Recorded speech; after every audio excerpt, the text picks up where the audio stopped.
I'm Lando Cal Experience. Glad to make your acquaintance.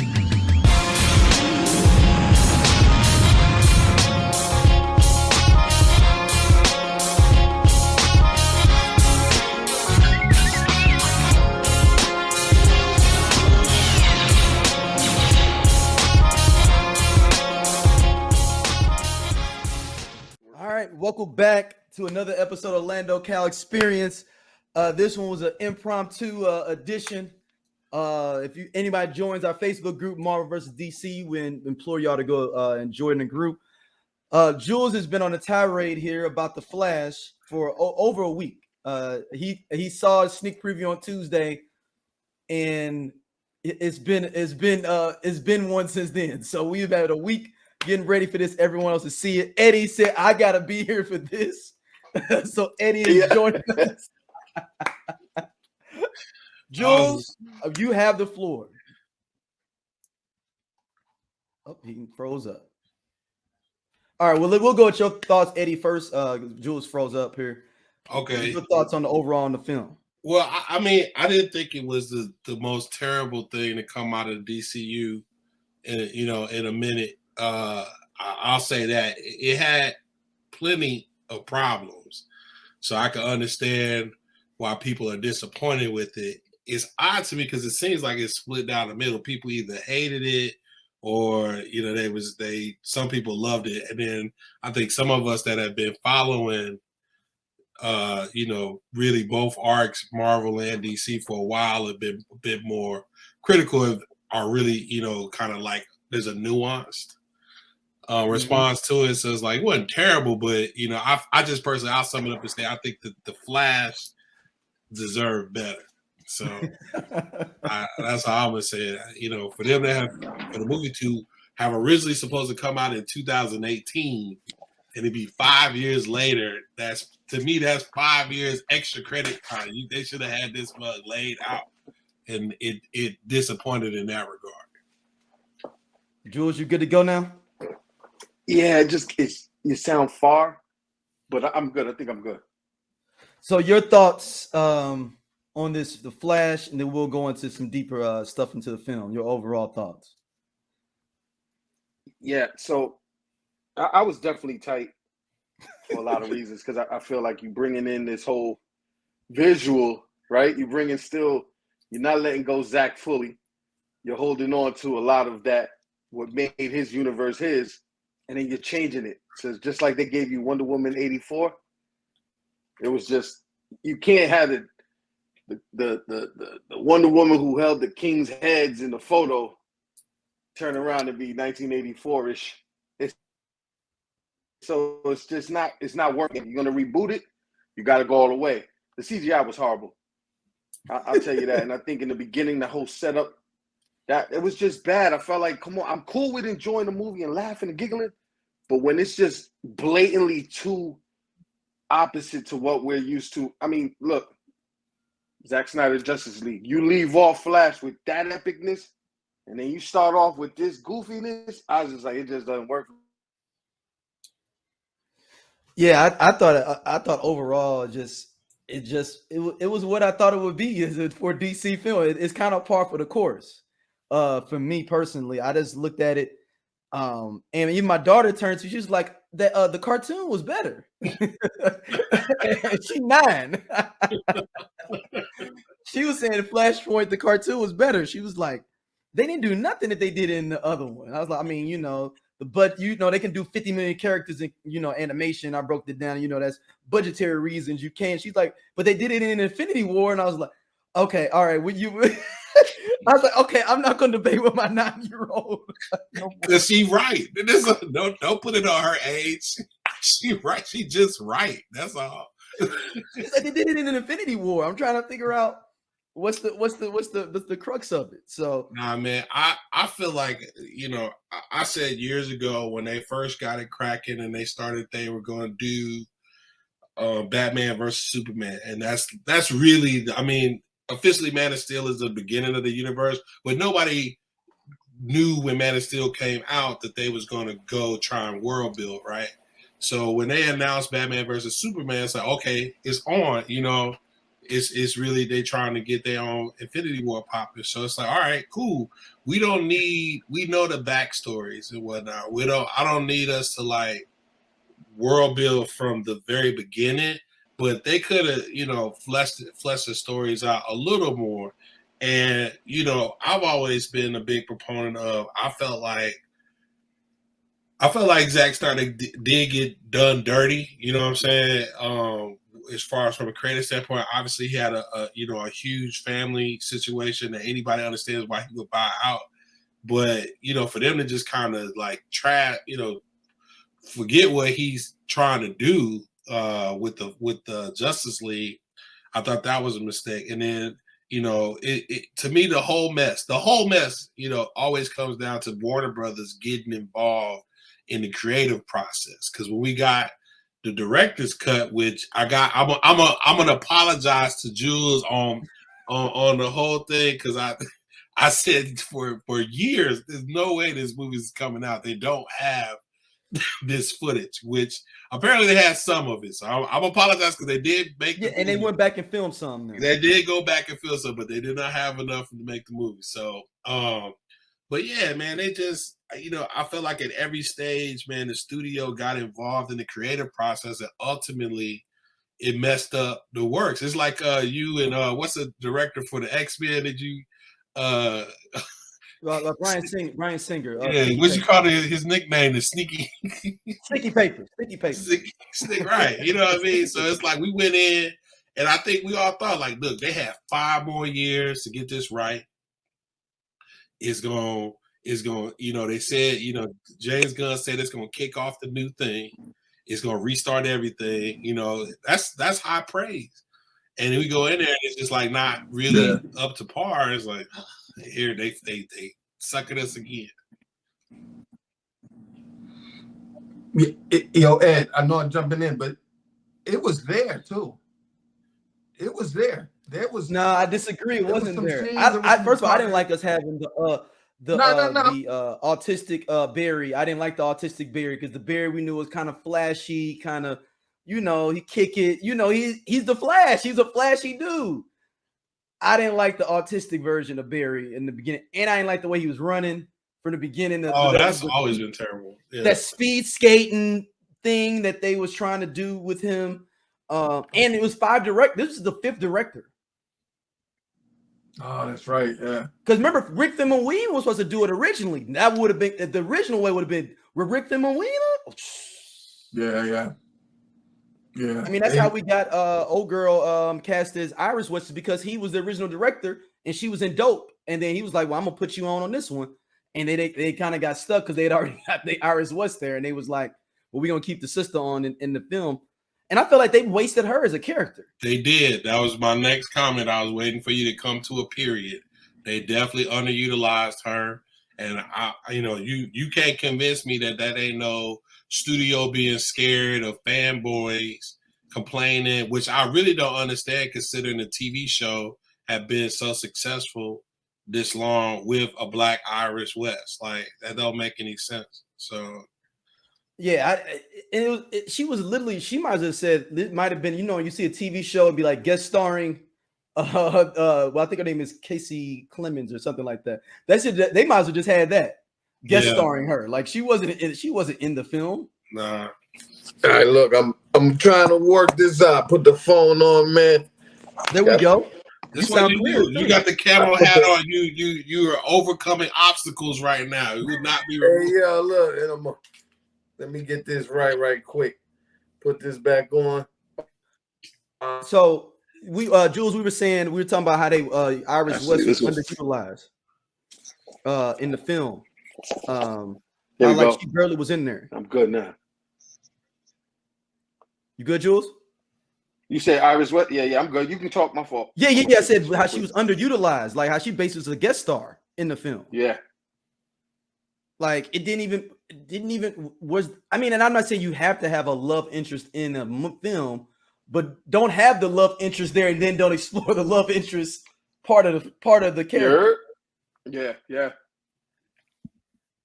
So let's talk about the CGI, man. Like, was this one like? I thought our technology was up to par to have good CG, at least a decent CGI. Bro, it don't even matter about the. I mean, yes, the Sure. technology is supposed to be up to par, but that's not an excuse for editing. Like you don't have to have a slow motion, 40-second cut of a terrible CGI shot. You know what I'm saying? You can just you can trick the eyes real quick, show it for a little second, and move on. That's why I said a lot of this is just bad. They phoned it in. You know what I mean? They phoned it in. Like that opening sequence. It wasn't original.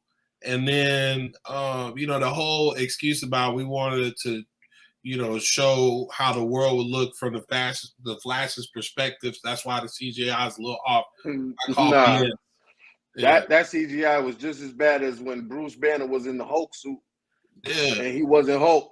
And y'all know it looked cheesy at that. It's like a certain standard of CGI that we should be on at this point, especially 10 years later. You didn't even know Zod and the whole squad had on CGI suits in Man of Steel. That's how it fit. And that's for me when I'm watching this movie. I'm like, this is not giving me the level of standard. I mean, they switch up the running. You could tell the difference. It's a lot that you're trying to muffle Zach's vision at the same time keeping it. You know what I mean? It's like you can't have that both ways, man. You got to let that go. They should have just said, deaded it, went with a whole new, you know what I mean? A whole new actor or whatever. But they had spent $200 million or something, though, Jules. They had mad bread. They spent mad bread. There was already and as Eddie was saying earlier, 5 years behind schedule in general. So let's say 7 years because you're doing 2 years of pre-prep for if it was supposed to come out in 2018. So you're talking about how much other money was spent on other securing these other 4 or 5 directors. I'm sure Rick Famuyiwa got a check, even though he ain't have to come into work. I'm sure that those other directors got something. Yeah. For holding my time. Almost like a holding thing. Like, okay, I'm doing this. I'm being compensated for this. They should have scrapped it, man. And I'm not saying because I know they have money in, but they had $90 million on Batgirl, and they still scrapped it. So they should have scrapped it, and they should have went the HBO Max route. They should have just continued that, end that saga off. You could have did one more film. You didn't even have to do the other 2. You could have did one good one, man, off that story. Let it go, and then just reboot the whole cinematic universe. Because then you would have had a clean palette, man. It just went straight. New names, new faces, legacy, whatever you want to do. It's just not working, man. You can't have, huh? My bad. I don't mean to cut you off with that. No. The rub is they still doing Aquaman. Like this not even over yet. They come out in November. Yeah. For what, bro? Like that's supposed to be the reboot. Aquaman's supposed to be the reboot one. I thought the Flash was supposed to reboot. Yeah, but I'm saying that's supposed to be the first of the new set is Aquaman. Because at the end credit scene, that's why Flash was talking to him saying I was the only one that was still there. Yeah, that was the same person. So that's how they're trying to use that. Then that scene of showing Aquaman is the only person that's going to be the same moving forward.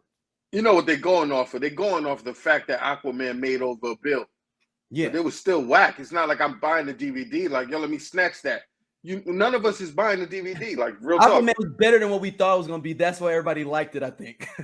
I didn't even like it that much. Me neither. It was just, I think it was at the tip of, what's his name? Momoa. He had a bunch of stuff all over the place. It was kind of dope. You know what I'm saying? His highlight kind of films was coming out. So I think that was more or less what it was. Like, this bank on this dude. But it's not the same. Like, to have him at the end credit scene in that way, I was like, man, this is just goofy. But I couldn't do it. I'd be like, y'all not gonna make me look like the cheesiest part of this film. It's just, I know I drink, right? You know what I'm saying? I know I get down, but come on, you can't. It's too. At that point, I was like, what are we watching, man? You know what I'm saying? Like, so you went to see it, D, obviously. Yeah. Did you want your money back? That's all I want to know. I mean, my daughter had a cool time. It was really about hanging out with my daughter I let her play hooky on Friday. We went like at 12 o'clock when nobody was in there. So that's how you do drop snitching. No. I mean, she's supposed to be at camp. So it was like, hey, you want to I like, you want to go to camp this morning or go to see the Flash? She was Yeah, like, yeah. what do you mean? Yo. She was like, you didn't even have to wake me up. Oh man.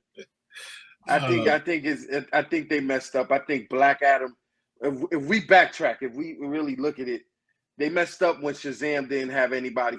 When you had the neck down of Man of Steel, when you literally you had it right there. I would have went right off the animations and the hypeness that the animations bring.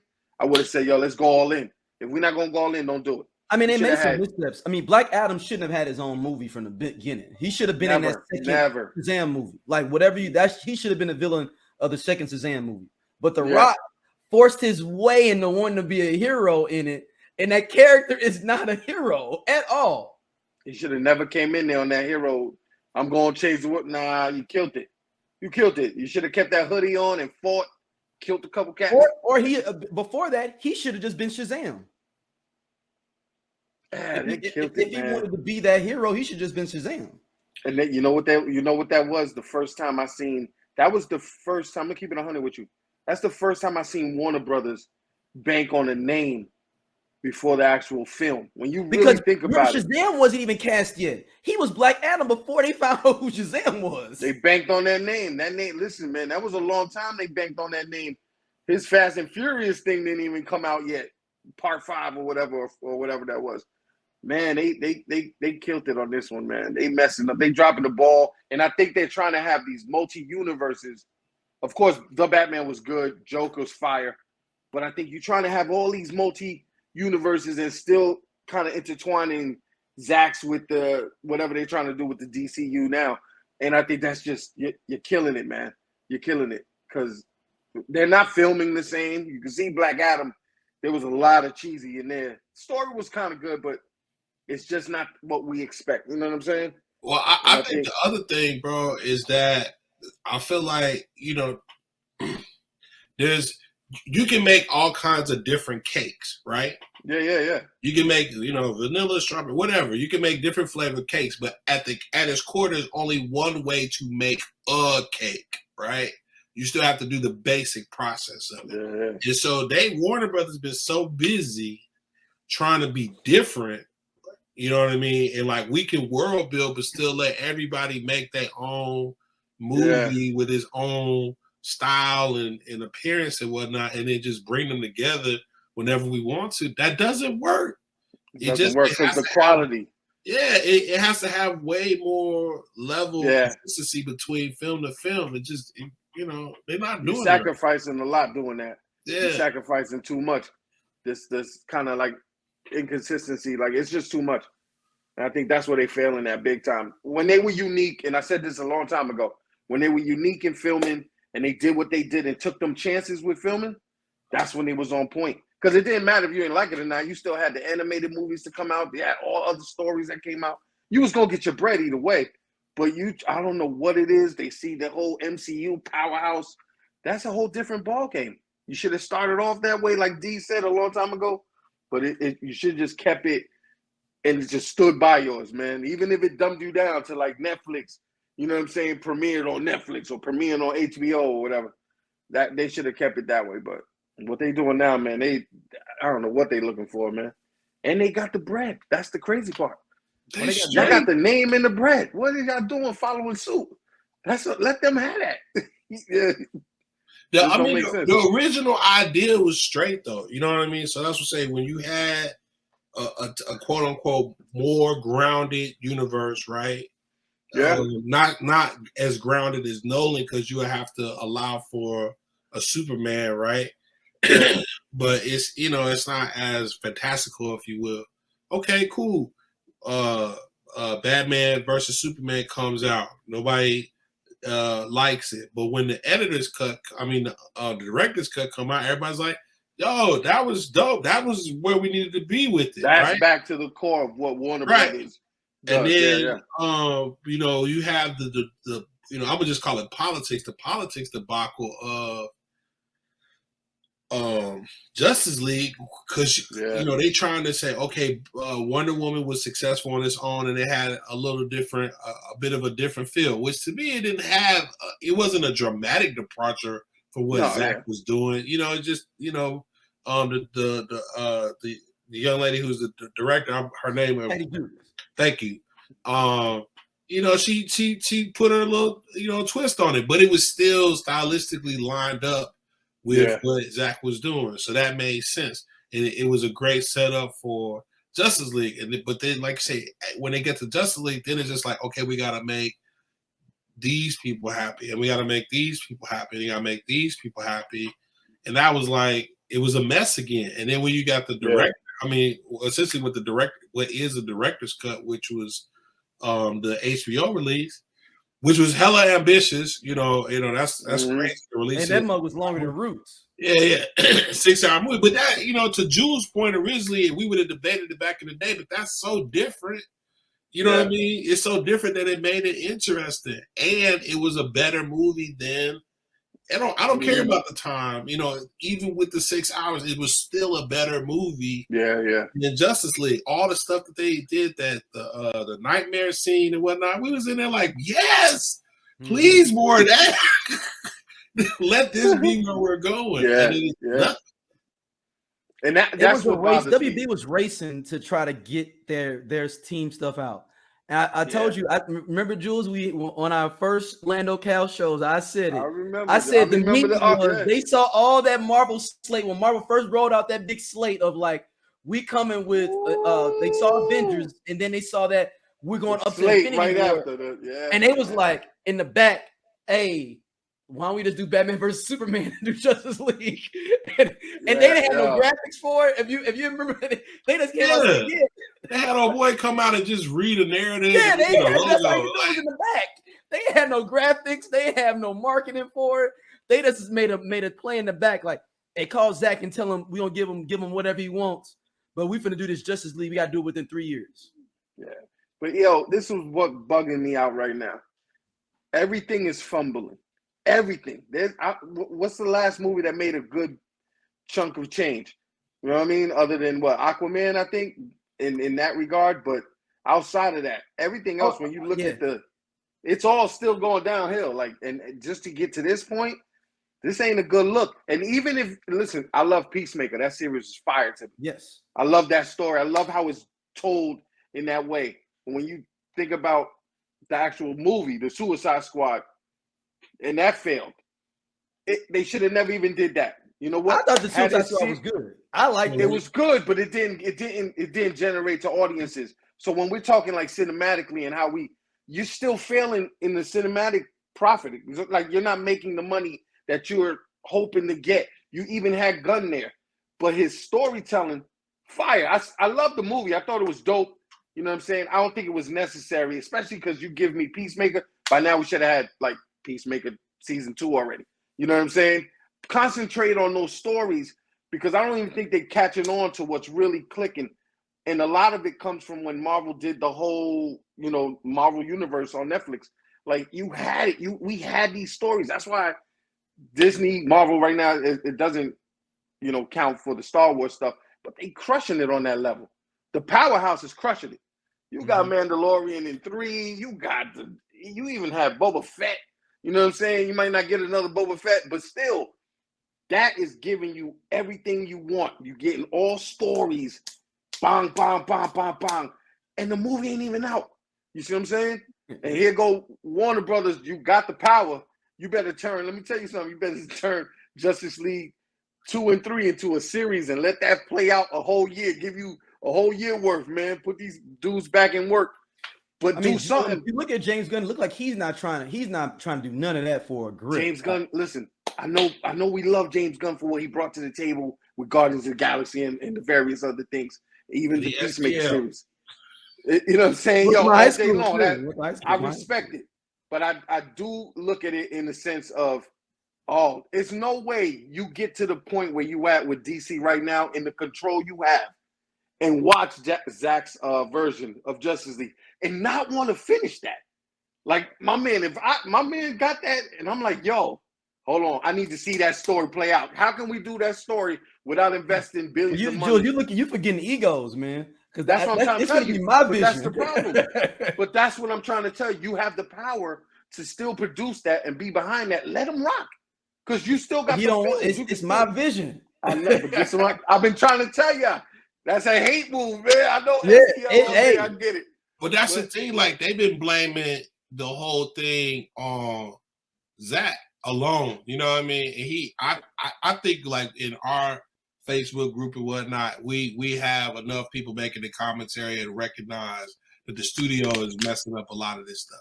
But in a larger narrative, outside of the world, he's the one that gets a lot of the blame all the for time. the failures of, like, they blame it on the tone of the movies, how they look and the story and all that kind of stuff. I mean, like we said, when we watch Batman versus Superman, the theatrical version, he's like, this is whack.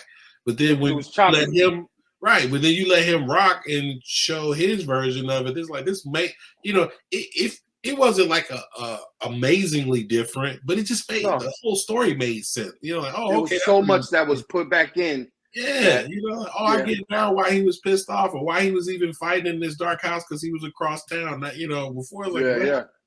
So, because even I defended the theatrical cut just to be. I was spiting Daryl. I didn't want to go out in the ball of flames. I had to defend it because I'm like, it got to be something bigger. And then when that Ultimate Edition thing, that changed the game, man. That really made me double back. Like, dang. That's why we was shocked when you came on here. He was like, the Flash is trash. We were like, did Jules say that? Yeah, I go a lot. And listen, man, and I like Ezra. I do like him as the. No, Flash. I do want to say that. I think he did actually a good job. For what he was given.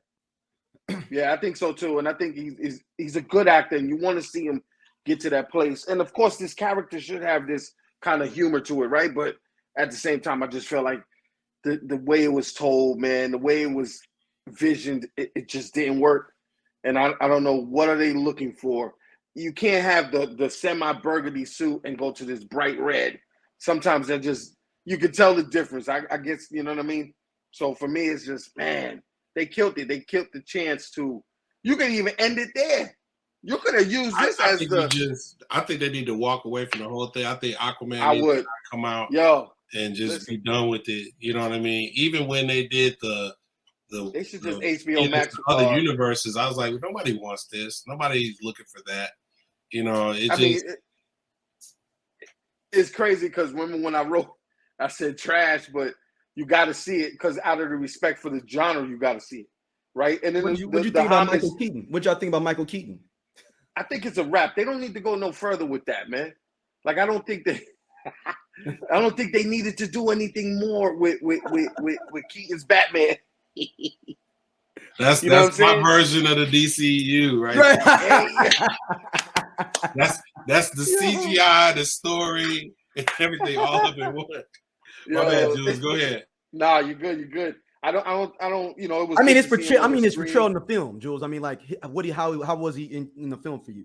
It was good. He was good, but it was on a level of good, like when you take one of those, the Obi-Wan episodes, man, and you bring in that whole nostalgic flair, and you start bringing characters from the past. You're like, oh snap, you know what I'm saying? I'm watching Mandalorian bring everybody in there. So it was dope in that sense, and of course, I don't know if they need to go any further with that though. You know what I mean? I think it'll be you're stretching. You're looking for someone to replace even Ben or anybody else they're trying to use as the Batman. But I think that's cool for the moment, and I guess in that multiverse aspect, but let's not do a whole nother slew of movies with him in it. What was better cameo, Jules? The Nick Cage joint or the George Clooney? Nick Cage, because that Nick Cage to me, man, just to see him in there, what a good time looking like Con Air with the blue suit on. I was like, listen, Clooney dope though. Like I never knocked his hustle for playing the movie he was signed up for, but I think for a lot of us who know how far they got with Nicolas Cage in post-production and all that stuff, or pre-production. I mean, that mechanical spider, they used that in Wild Wild West. That's how much money they spent on it. Like, they was like, literally, it's still here at the studio. Wow. We're going to move it over to another movie. I mean, that was fun. That's why I said you got to see it, though. because it was stuff like that you want to kind of, oh, snap, and it make the movie a little exciting. You know what I'm saying? The what if, right? Or even when you see Superman, Reeves and Supergirl join up, you're like, oh, snap, that would have been fire, right? But it's just that CGI was killing it for me, man. I mean, if you're gonna do the guest appearance, you got to do a little bit more than that. To me, they should have had. They had opportunity to put the Flash from WB on there. That would have been a way to go out, and especially I think they deserve it. And my fault, but how you gonna have 10 years later for Man of Steel and not really give him a part in the film that would have really just kind of closed it off? You know what I'm saying? Like, this was ultimate the opportunity. Disrespect. It's too disrespectful, man. That's why you can't have the best of both worlds, and you can't destroy this man's vision. Like, I'd rather that go off into the night. Give me a little book. I know Zach will drew the art for a comic book. We can read the rest of the story, but Jules is closing up again. But go ahead. So I was saying they could have had some good throwing all of this stuff in. Oh yeah, go ahead. Jules back. You would do that. You had went out for a second. Yeah, it did that. Yeah, it did that for a Yeah, go ahead, Jules. Oh, he froze up again. But I just think the guest appearances, they had a big opportunity for that. For the great gut. Yeah. They had a big opportunity to do it. But again, I don't know what Warner Brothers is trying to do, man. What y'all think about Supergirl? What y'all think about Supergirl? I thought she was amazing. I thought I love that, her whole portrayal. I love the angle they took on her. Chopping up a little bit, my fault, y'all. Because we so used to getting like a happy-go-lucky or almost super strong damsel in distress Supergirl, I really liked her take on it. I thought she did a good job, and I was hoping that this was a setup for her to do more, but the way it ended, that added to my disappointment with the overall film. Like, man, you created this great character, and then that's it. That's all we get from her. So which one? Supergirl. It cut off. Yeah. But Supergirl's supposed to be one of the first ones coming out with. We just don't know if she's going to be cast. She's not. Even the art that he showed in that video, she's blonde, blue-eyed again. It ain't going to be her. So, that's whack. And it just feels like it should have been more people showing up for this fight with Zod. I know there's other metahumans out there. I was assuming more people would have showed up for this battle. Even if everybody lost, I feel like it wasn't nobody showed up. Well, but then, that's not true to the story, because he said, oh man, I accidentally created a world where there's no metahuman, So now you got to stick with that. You know what I'm saying? And then technically, Supergirl is not from Earth, so yeah. So there you go. And Batman ain't got no powers; he just balling. You know what I'm saying? Right. Okay. So I see. Okay. But it just feels like it would be like, dang, like Wonder Woman could at least show up, at least die or something. You know what I'm saying? Like, if you want everyone to die, at least have some kind of cavalry besides, three metahumans and one rich dude. You know what I'm saying? Like, I thought that they was going to pull him in from the other universes, because he obviously has time is not an issue here, right? Yep. So he has enough time to go to the Christopher Reeve. So let me temper that. Obviously, I don't think they're going to do that part, but I just thought that they're going to pull in superheroes from different universes, so you can go and say, "Hey, look, this is who I am. This was the situation is going on in my universe. If we don't stop it in my universe, it's going to destroy all the universes. We got to go now." And then that's how you get your big team out of it. You know what I'm saying? To me, the opening of Justice League, where is that Justice League where they show the Green Lanterns and Thor? That was the oh man, that was Justice League. That was I thought that was Batman versus Superman. No, it's just right. That's right. Yeah. So anyway, to me, that's where that would have been a perfect place for a scene like that, where and to our earlier points about it turning into like a in-game Infinity War kind of thing, that would have been the epic. That he had enough. He used his power to run around and get everybody and bring them back in time. That would have been. I'm just saying even more. There's got to be Green Lanterns still, right? Green Lanterns got to have existed. Are you Yeah. talking about in this movie? No, I'm saying in that world, Green Lanterns is just there. Where's the Green Lantern showing up for that area to be able to protect it? I mean, well, I agree with you, but there's never been any mention of Green Lantern outside of, I mean, to Barry that I'm aware of in canon. So they couldn't say that because he had never been introduced or know anything about a Green Lantern himself. Right. Yeah. But I'm saying at least show up. I mean, it just felt like nobody showed up. Bro, to me, I think I'm with your original statement. No Cyborg, no nobody. I think when he looked him up, he wasn't dude now, you know. But I feel like they should have just brought in the CW characters and gave them that nod and respect for carrying the flag this long. It would have fans would have loved that. It would have been a good look, a good retraction, all that beefing and stuff about that over years. And you know, because you remember when old boy that played Oliver Queen was like, you know, about them casting Ezra over Grant Gustin. He's like, man, that's disrespectful. Like, you didn't even get dude a look, you know. Yeah. You know, and I mean, and you know, we go back. That's more historically been the way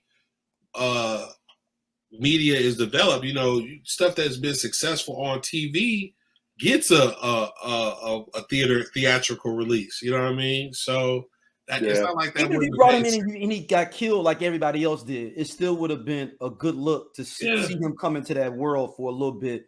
Yeah. You know, piece up a couple of people, and maybe when his eyes, people catch him slipping, and then that keeps happening over and over again. You know, with them trying to go back. Just that one extra 2 or 3 minutes of him, that cameo would have been dope. Yeah, I agree.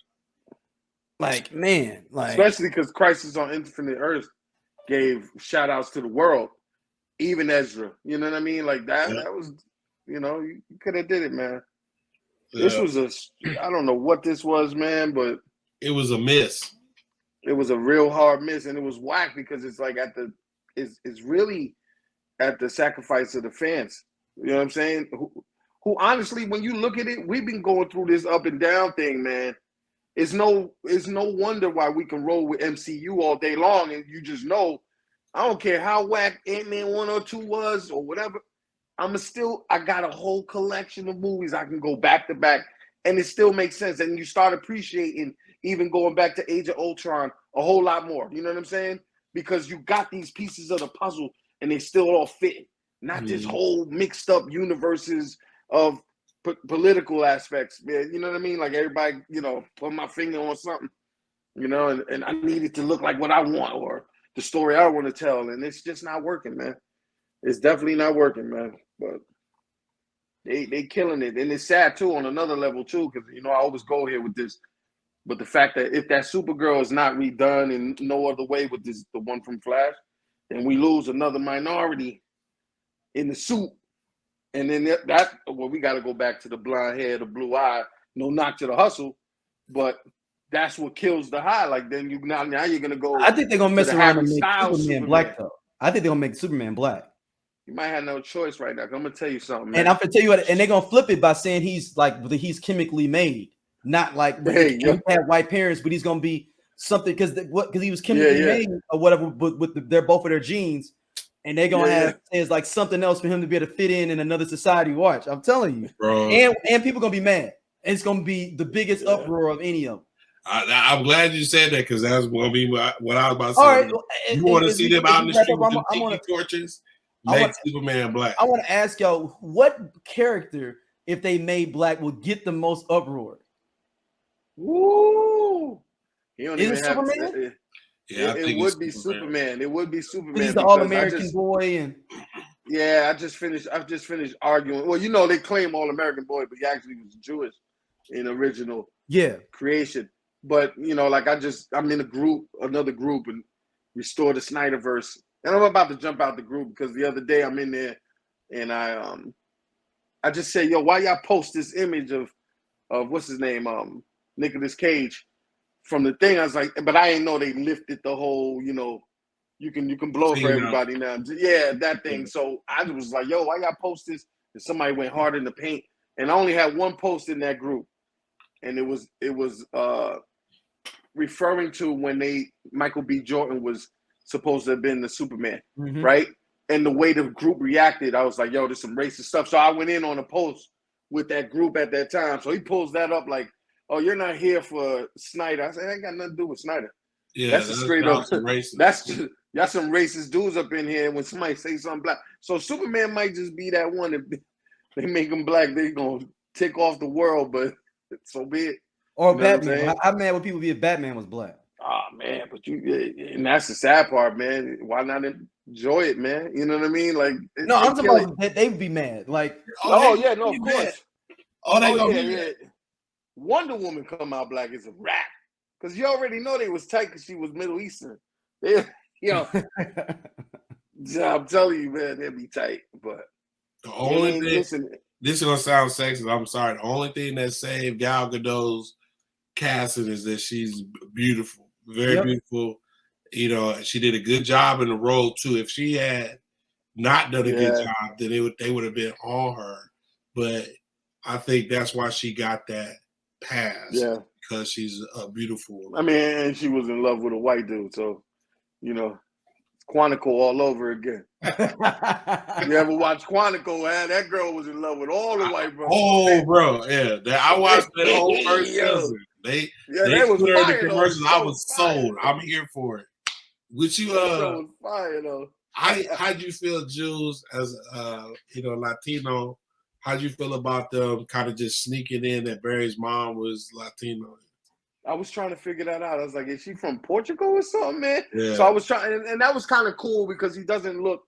I know I think he's mixed with Asian, right, or something like that, and white. Or something. You mean Ezra? Ezra? I think he said some mix like that, but which I thought it was cool because it just gave it a little bit of diversity on that level. But I don't know if it was necessary because I've still wanted the original dude to play the Pops come back, but I think he just jumped ship like y'all on some, this a mess, and I was surprised Jeremy Irons was in this because I'm like, I thought he'd been bounced on the whole franchise. Like, I'm out of here, y'all playing games. Yeah, but you listen, they had it.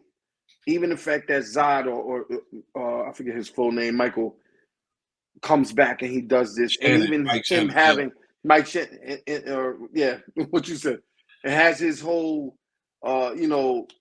kind of just like uncertainty about doing it until he talked to Zach, and the fact that it just didn't give you how you gonna have what's a Fiora back and not have her go all in? Yeah, that it's like you got everybody here. It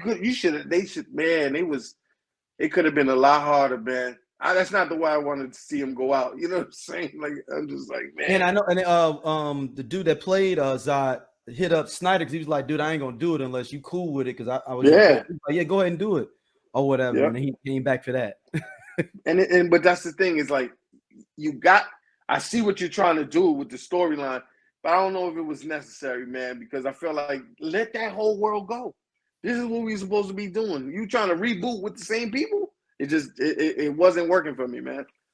I don't even think they needed to, like, they switched up the narrative on time travel and whatnot. They threw a shot, at Marvel in there. It was unnecessary, and the way they explained it was just whack. You know what I mean? Like, yeah.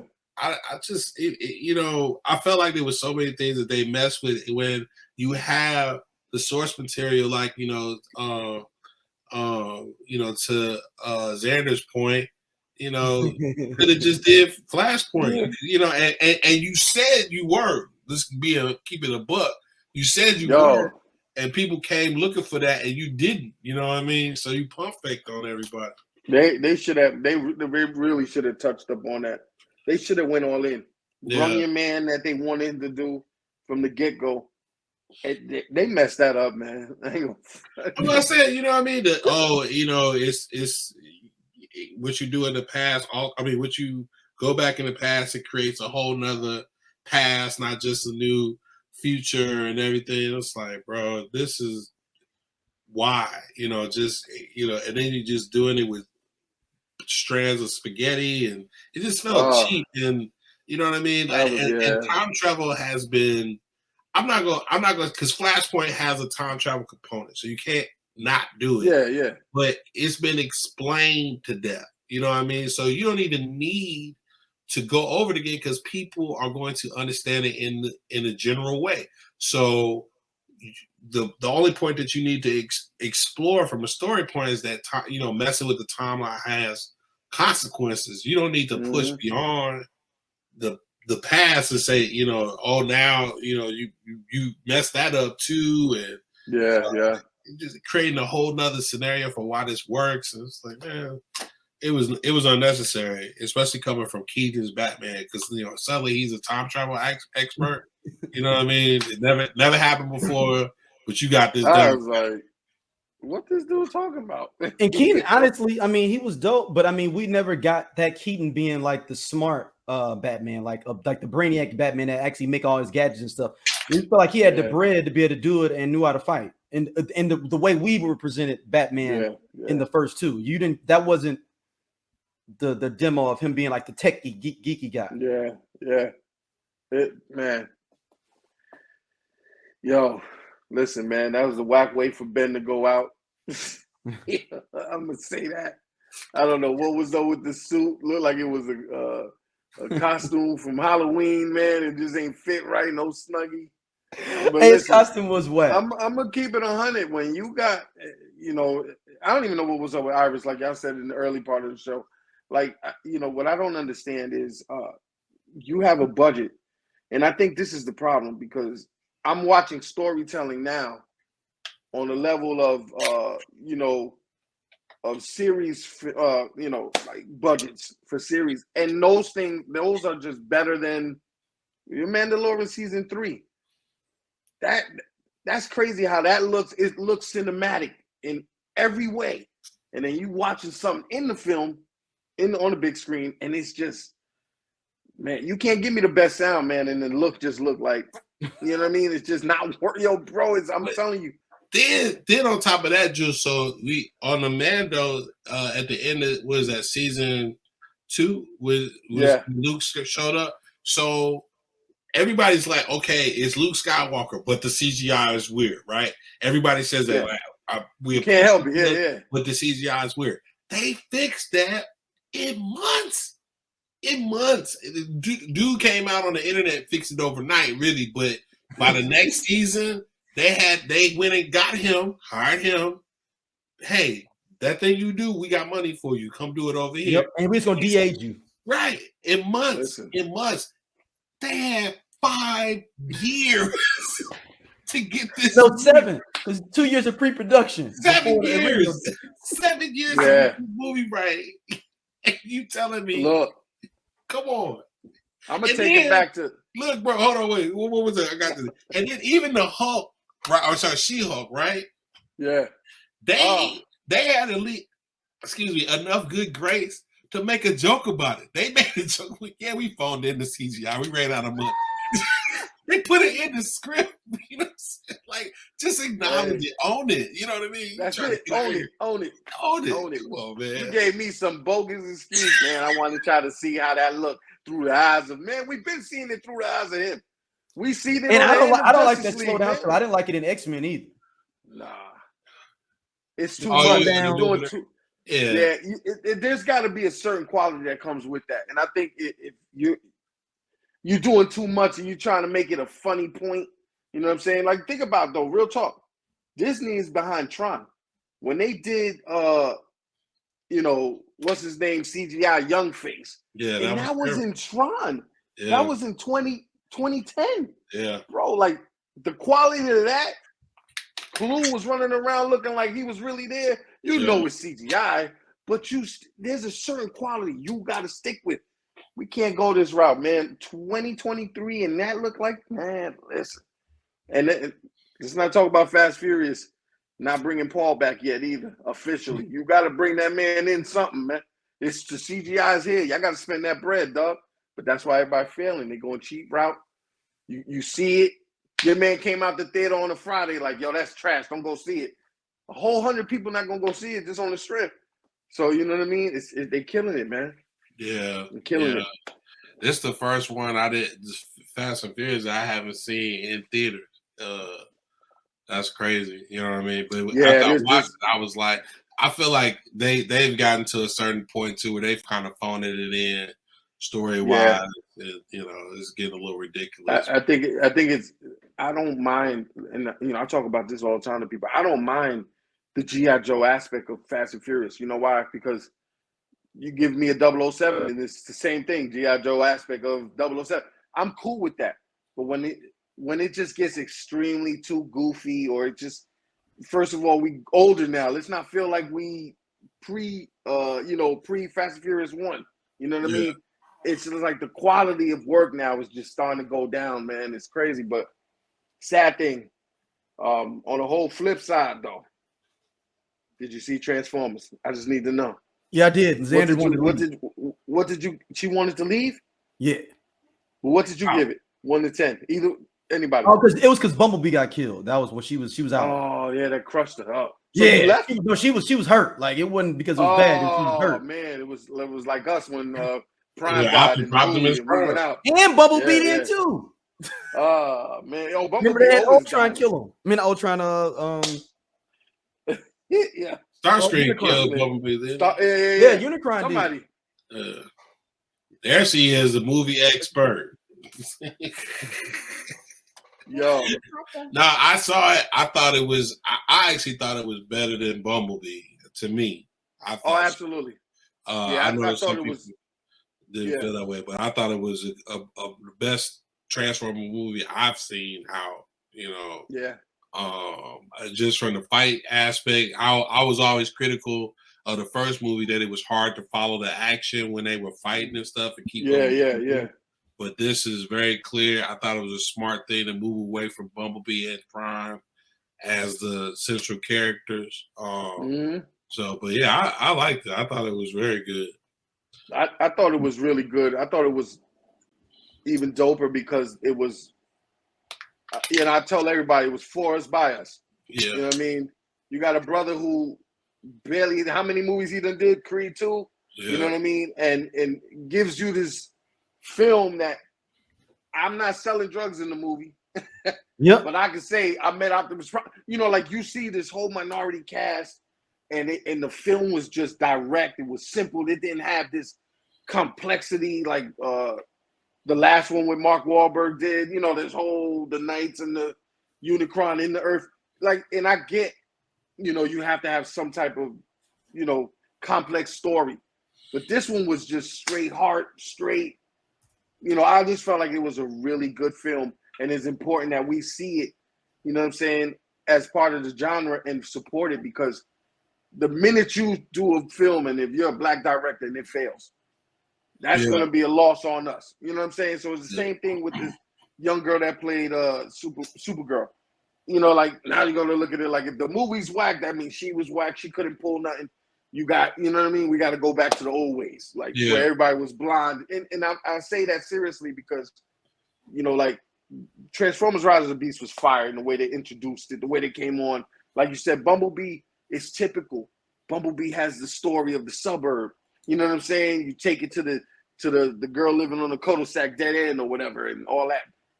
This was just dope because you don't see NY too much in the gutter of New York. You know what I'm saying? No, you know what it is, Jules. It's not just that you don't. I mean, because NY is the setting of a lot of movies, but you don't see it done accurately. You know what I'm saying? Yeah, and you don't exactly. You don't, especially you don't see it from our eyes as we could imagine. This is important for me, that kids like us can imagine that happening, not kids who look like Shia LaBeouf or, you know what I mean, Mark Wahlberg and all this. You can imagine. We can look back and say, yo, this kid Puerto Rican dude, man, like we could grow up looking at it. And I'm saying we're grown men, but I'm talking about like for kids, it's so important that we see that in the same aspect that we would see, our counterparts, in those typical roles. You know what I'm saying? That's why this is important. It's also like, to build on that, Jules, like it's important because so like I'm gonna tell you, we took the boys and then my nephew and his mother. His mother is from Harlem, right? So we didn't know nothing going into the movie, you know what I mean, about how it's going to play out. But as the New York part of it starts to go, the soundtrack's coming in. Like, we over there looking at each other like, bruh, they really put that back. in You was right, you know what I'm saying? Like, oh, I'm hand knocking, you know what I mean? So it was authentic in that aspect, but I also appreciated some, you know, things that, you know, everybody can relate to. And that's not necessarily to say we got to have, you know, every minority story have like a poor aspect to it or something like that. But I thought it was, you know, the characters had jobs. They had bills to pay, things that they're trying to overcome. Whereas, like you kind of said with, you know, Shia, you don't even see like you never see his parents working. They just got money. They just got a house. They just there. You know what I mean? You know, they just taking a trip and that gets interrupted. You don't understand how they have with it. And, you know, I just think, you know, it's important to have that, you know, reality to it that, you know, these are characters that work and, you know, are, you know, getting uprooted out of a lifestyle that you can relate to. You see your parents go to work. You see your big brother go to work. You know what I mean? And are trying to make it and navigate problems that we would are going to navigate. That's a real life scenario, you know, somebody taking credit for your work, you know, you're a more talented person, but because of your background, you're not where you're supposed to be, you know, but them great conversations to have. You know, and coming out that's a deep point there too. Definitely. Yeah. You know, like you look at the situation with I forgot his name in the movie, but Anthony Ramos and him portraying who he was and then having that deep little background, the military background. It's not something that you typically would be like, yo, Shia LaBeouf ain't had that. You know what I mean? We don't know what he had. He had nothing. He just had parents who had money. And so you didn't have that realistic aspect to it. At the same time, it wasn't like you had to watch this film and weren't able to imagine it, because you remember when Transformers first came out. I don't compare the movie. I think the first one will always have high praise just for being the introduction and having that. You know what I'm saying? But what we remember most about it is probably the highway scene when that constructing truck transformed. For me, Bob, that was crazy. But then there was so much in this film that you start really like, yo, wow, this is crazy. But the music plays such an intricate part. You know what I'm saying? And the composer was a brother. So for me, I was hyped. Because I'm like, I need us to get these films that Tyler Perry ain't going to do. You know what I'm saying? Or, you know, when he has plenty of opportunity to. And so that's why it's so important, man, to see stuff get done outside of the box where we're just not relating to, but we can imagine it as well. And that's big for me, man. That's big for me. That's word. You know what I'm saying? Because like, I grew up on all this stuff. I like that, like you say, having a minority director and everything. So, you know, he put people on the crew. So, like, the thing that's I mean, I probably was going to see the movie anyway, but I knew I was going to make sure I go start to see the movie when they had the commercial. And the last shot is Anthony Ramos popping out the car in the alley, right? And then when he transformed, you could just see the swag of the Transformer was different. Like, when he gets up, he like, you know what I mean? Put his on, like, you know. That was all. I'm like, oh, they on one. You know what I mean? They on one right now. So I could tell, like, okay, this is gonna be good. You know, this is about us. And that's what made me hype for it. And it delivered. You know, like I said, we compared the movies. Important. You know what I mean? The Flash, we got excited about a lot of the footage that was in commercials and stuff. And then you got there, and then everything else didn't really support that. Whereas with Transformers, you get excited about the footage of the commercials, and then you wow about other stuff. You know what I mean? The details. So because I mean, you can give a story, man, and I think, you know what I mean. The way that one was good. Bumblebee was good in itself, but it was geared towards, you know, a certain youth. You know what I mean? It was geared towards a certain audience. That this didn't feel like it was just geared towards the hood. I'm not saying like, oh, you got minorities and blah, blah. It was just dope to see that it was based around this certain block, this certain hood of kids and or grown men or whatever the case is. And the music was relatable and it felt like, yo, because I grew up on that stuff.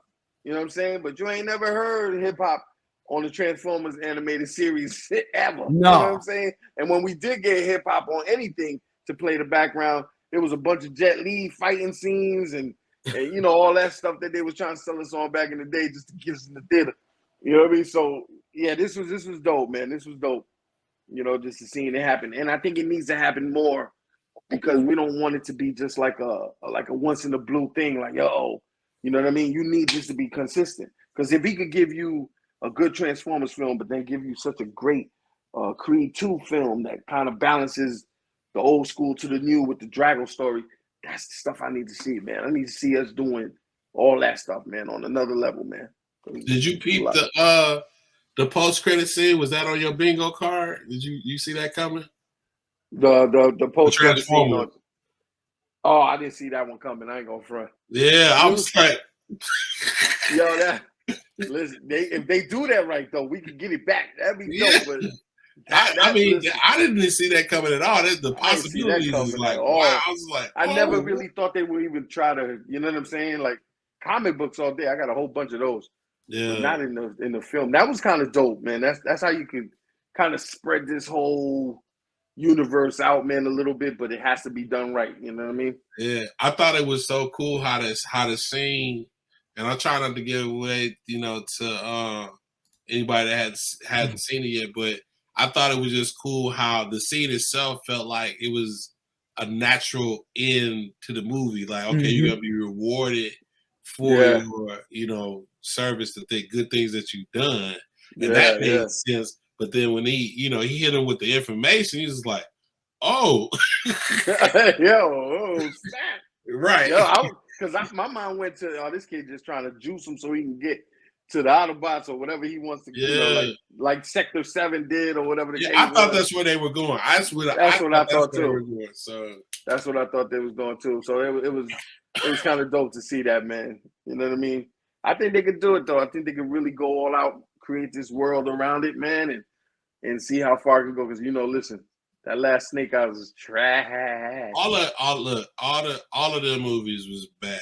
I thought that was going to be. If you want to talk about a franchise that's been done dirty, it's dirty. It's oh man, Snake Eyes should have been the Daredevil of G.I. Joe, man. You should have had the dope series based around him, a couple 7 episodes maybe. You know what I'm saying? But nah, man, they messed up with that one. It's enjoyable. You can watch it Sunday morning or something. Nah, I mean, I got more. I got more on my. Bro, I gave all of them their fair shot. You can tell, like, I support the culture. You know what I mean? I think it's cool for us at this age to have things from our childhood that come out in live action form. I'm cool with that.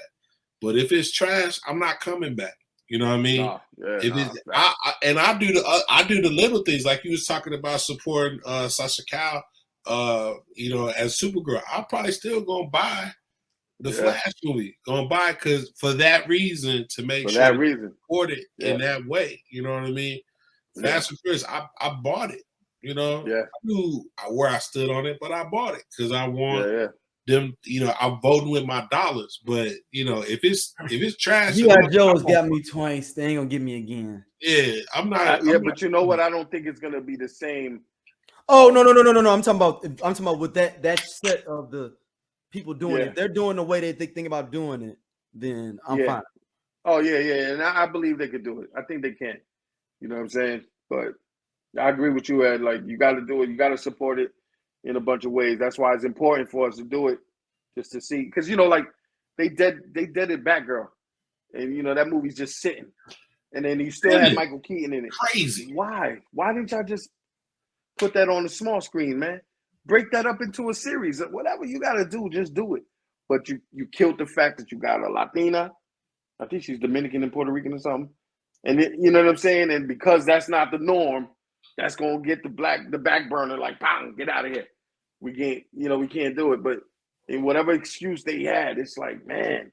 And it's directed by the two brothers that did Bad Boys for Life. So for me, really? I'm like, I was excited to watch that. Because it was so, they said it was really empowering as far as that film itself because of the women producers behind it, the Middle Eastern directors, and then of course the Latina lead. So for me, I'm like, yo, that would have been sick just to see that story told in that way. Because those dudes, those brothers, they nice with it, man. They nice with it. So I would have loved to see that, man. But again, they said, look, let's get this Flash popping. Well, but you know the thing that always concerned me about the canceling the Batgirl joint was that they said it tanked with like the early reviews, right? Yeah, And yeah. then so when you talking early reviews, my question is who is in that room? You know what I mean? So If the movie's only 90% done, who was in that room? yeah, You know what I'm saying? who's in that room? You know, if it's a bunch of fanboys, you know, for one demographic, then that's not, you know, the true representation of the market. You know, the executives is one demographic. You know what I mean? So Yeah. I don't trust that, and I thought it was a stupid decision And that's to what, cancel yeah, that. yeah. That and you said that right there. Who's in that room? And when you think about Rotten Tomatoes and Yeah, the score they gave Flash, yeah, but the score they give Man of Steel, the score they gave Batman vs Superman, the score they give everything that takes our genre to a serious plateau. And of course, Christopher Nolan's that guy, and maybe he has that power. Anything he put out, they own it. But it kills it because here we got a film that listen, there was a lot of laughing in the audience, but I also know I was sitting in the audience that didn't pay for the movie. So you know what I'm saying? A lot of ha ha ha all day long for a free movie. For me, I was ready to walk out. But you know, when it comes to is that what you're saying the market needs to be, and that's what crushes me because it's like I don't want. Listen, I grew up on this stuff colorful. You know what I'm saying? I'm good with it not having that same kind of lore because you know that's just for me as a certain viewer. You know what I mean?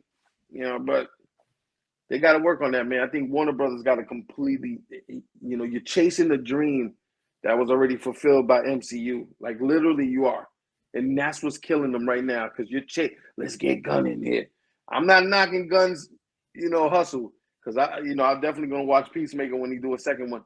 But they're banking on such a, you know, big compromise to what their, you know, core, you know, creations was like. You know what I'm saying? So listen, they got to keep doing what they got to do, but they keep failing in everything so far, man. I'm gonna make Not a a good look. confession. I'm not a huge James Gunn fan as far Yeah. as like his product put out, right? So I like the original Guardians of the Galaxy because it tonally was a Yeah. departure, but it fit really well into what they Yeah. were doing. But one of the things in my sci-fi preferences, I'm big on like creature design. You know what I Yeah. mean? And so I hate when stuff doesn't look. I mean, you know, I hate the term realistic in that, but some Yeah. stuff just look weird. You know what I mean? And so he and um what's my guy that did the Star Wars reboot and Star Trek Oh, you talking about what's his name? JJ Abrams, right? Yeah. J.J. Abrams, yeah, because he did Yeah. the Star Oh Wars. yeah. Yeah, so they both great storytellers. The writing, you know, Yeah. I'm with them on that. But they creature design preferences, I hate them. You know what I mean? Mm. Cloverfield, dude, shit, it looks weird. You know what I'm saying? Yeah. And then if you notice, he takes that same kind of preferential creature design across from movie to movie. So the things, the creatures in Star Wars look like the creatures that were in Star Trek that also look like the creatures that were in Cloverfield. I don't like them. And then same thing with James Gunn, like that big star fish thing in the Suicide Squad. I thought that was a terrible decision. Anyway, Oh my God! But you know how many people came at me for saying that? yeah, I Oh, thought that's in the '60s comic book. I don't care about the '60s, bro. It just was stupid. It it was was like, dumb. Right. I didn't go to the movies to see no starfish to, you know, do that. And then to be fair, you know, here come Marvel in Doctor Strange doing the same thing. Right. So I praise them when they get it right, but I'll be on their ass too when they mess it up. And don't be over here stealing no bad ideas. But anyway, you go. but I'm not a huge fan of like how his stuff looks. Yeah. you know, as far as like the look of the costuming and stuff. And I like agree. that. I agree with you. I totally see what you're talking about too. Yeah, And he so has like, some storytelling in there too, though. He can get you all up emotional with some of those yeah, characters, you man. know, I shed a tear at the last one. I'm you know, hey, Yeah, you know, We almost had had a to leave little that one moment. too. We almost had to leave that one too. yeah, they did Rock It Dirty for sure. But you know, at the same time, when you I ain't guys, watching yet. I ain't watching that yet. Oh, you haven't seen it yet? I haven't seen it, so don't spoil it. I didn't ruin nothing. I'm just No, saying, I know. them got dirty. But what's the dude from the rookie Nathan Fillion? Mhm. When you see him in costume, just text me, Jules. Let me know what you think. Because I was like, why? What do they have on? That does not make any sense. So. Yo, on another note too, we got. So you know they banking on Blue Beetle. The trailer looked fire, but of course it's geared towards the masses. But now they're gonna put the weight of everything on Blue Beetle. And here it is look, another minority cast. You know what I'm saying? Like, can't mess up. Hold it down. We're on eggshells, dog. You feel what I'm saying? Because what I'm saying is, if Transformers didn't do good and wasn't such a dope film, it would have been a wrap for any black director, Spanish director, anything. They gonna revert right back. Michael Bay, we need you again. And that's what we don't need. So now banking on Blue Beetle, you know what I'm saying?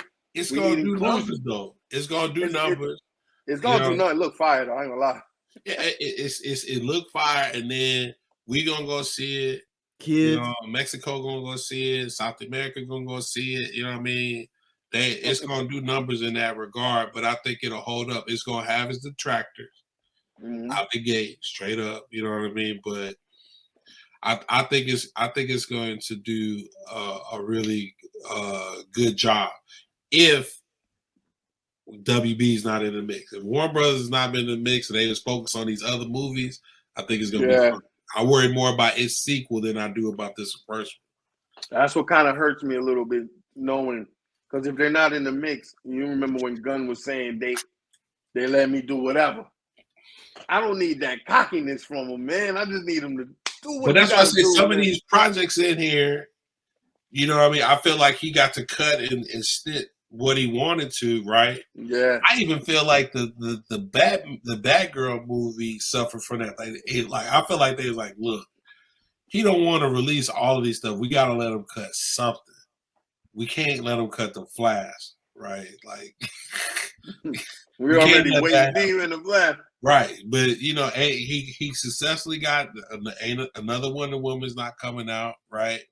The Aquaman already done, and it did numbers, so that's harder for him to make the case for not doing that. Yep. Blue Beetle was already done, you know what I mean? So I figure like he just like because he was able to navigate that release video about what's in their own little universes and kind of keep some wiggle room for himself. But I think they let Batgirl be on the chopping block for that. That it was 90% done. It wasn't all the way done. And it's like, we don't need to keep feeding into the cameos and whatnot. I'm willing to do the Aquaman that did $1 billion. I'll keep that because y'all want it, fine. But the rest of this gotta go. So Well, Jules, where can everybody hit you up at, man? IG Jules Unique, JULES UNIQUE. All right, Eddie, thank you for coming well. on, man. Thank you for coming on, brother. I appreciate the invite. It's been a long time. I told you, like, I had to hear it straight from Unique himself. He said this film is trash. I was like, a DC film? I am there. But I like quality, man. I'm just big on quality. I don't mind if the jokes come through. I just feel if you're gonna give me a giggle fest, your CGI better not tell me something different either, though, and fit the bill. Like I literally turned off Shazam 2, man. I was done. Yeah, I don't even know if the movie was good or not. I turned it off 15 minutes tops in, man. And I was like, I can't do it, man. I just can't do it. You can't have such, What's up? Where can you hit you up, Eddie? Oh man, on IG, EDH4 of 5. Shout out to my son Quinn and the whole family. You know what I mean? Well, man, thank y'all as always for listening. Man, Jules, I was shocked to see that. I wasn't expecting to see that message. That was, I don't even know if something else could like really shock me anymore. That was the one that shocked me. I was in my feels that night too. I came in the room I was ready to spoil it for everybody. I can't take this no more. I was ready to go out like a scout, dog. I couldn't take it, man. I had nobody yell at me. I was like, you know. Thank y'all for listening as always. We'll be back brother. soon. Peace. We'll be back. Peace.